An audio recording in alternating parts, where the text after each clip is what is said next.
they'll all go see the Wizard next week and feel great. We got a great deal of respect for Missouri. I know they're an excellent football team. They're well coached. And, I'm sure hoping that our fans show up Saturday night because there's no doubt it's going to be a great collegiate atmosphere. I don't have a crystal ball, but I dang sure can guarantee you this, we're going to play well. And guys are working hard, coaches are working hard. I think we're pretty doggone healthy right now for what we're doing.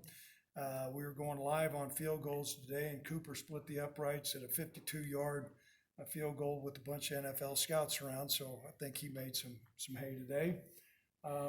And outside of that, any questions? How's the status on the running back on Trey? And I know you've been looking at some other young ones. Is anyone at least emerging as we speak right Well, not yet. We've got a rotation on a couple guys on three. I talked to Trey this morning. There was a concussion protocol that he's going to go through. Now, he's getting real close, but that's completely in the doctor's hands. I know he wants to be out there, but what is great about what's gone on in college football, I think everybody's very conscious of concussions, and there's protocol to when that player returns back to play. They know they're much safer. I mean, back when I played, if you knew what day it was, they put you back in. Maybe that's some of the problems I have right now. So questions anybody has? What are you laughing so much? Do you have any other injuries pop up? Nothing today. No, everybody finished. I just talked to David, and we finished, and we had a full padded practice where we got after each other pretty good. So that's encouraging. There's only going to be so many more times. That's what I told our guys. Come Saturday night, they're going to feel great coming out these doors. But you got to prepare, you got to grind, and so we're doing that.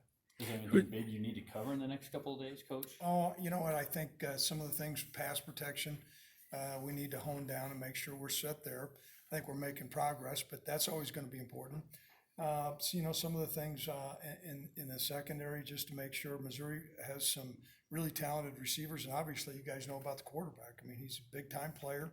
And anytime you got a trigger guy that's played in big games, that's excelled, that's going to challenge our secondary. So we're going to work some more, on putting those guys in tough positions.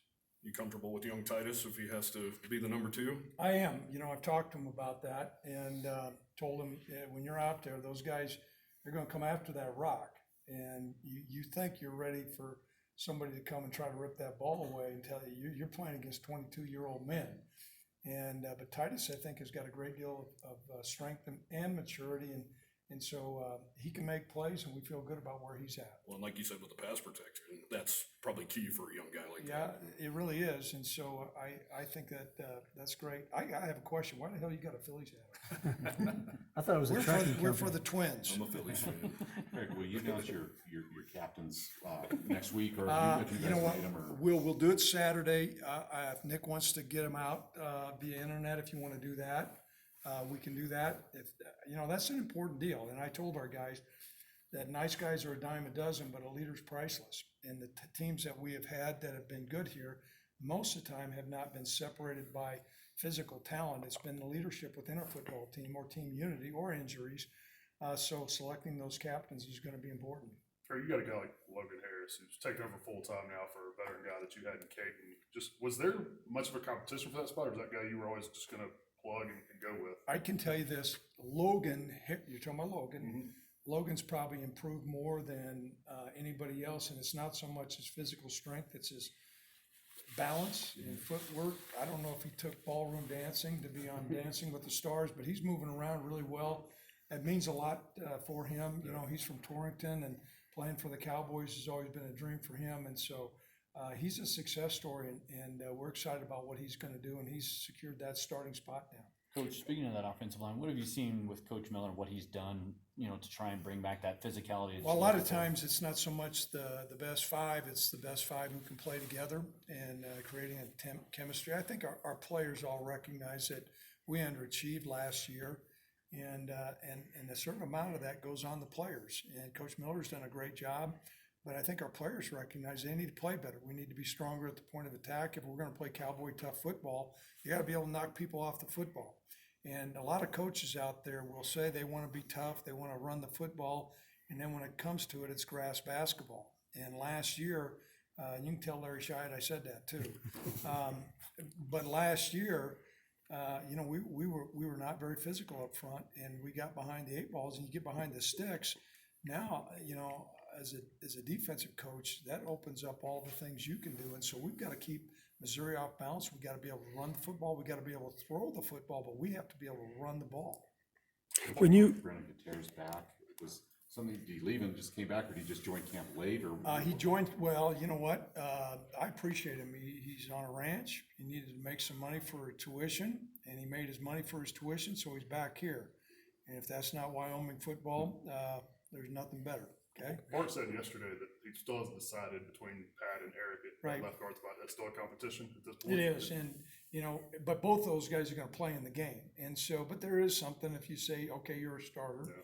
and that notes, okay, who's been performing, you know, each guy's challenging one another. They both do things that, I think are their strengths, and they both have some of their liabilities. And so what we've gotta do is major on those strengths, try to limit their liabilities, and we'll make a final determination probably come Monday. when you have the uncertainty at the running back situation, is that where that 4-game rule kind of works to your favor? Well, I think it works for a lot of people's favor. You know, you're much more confident as a coach. You're saying, okay, is that guy who's a third string guy that's been, or normally fourth or fifth, that's been on the scout team, if you need a guy to go in the game and take a couple reps, you have not burned his whole year. And that was the logic of it. You know, we were looking, saying that redshirt rule has been back in place when you had 145 scholarships and you had freshman football a long time ago. And so I think the NCAA, and I sat on a lot of those councils, we wised up and said, we're gonna do something smart. There's not, if you can get, I don't know how many FBS head coaches there are, a bunch. If you can get a bunch of them to agree on anything, that's pretty doggone hard, and we've all agreed. And I think it's in betterment of the student athlete. And so we're all on the same playing field, and so that gives us a lot more latitude to insert a guy, whether, you know, you have to have a guy that, okay, is late and run down on the kickoff. You have a running back out there, and you have a guy that's been playing 35 snaps, and he's tired, and that's when guys get injured. We'll play this freshman kid. You good, guys? Thank you.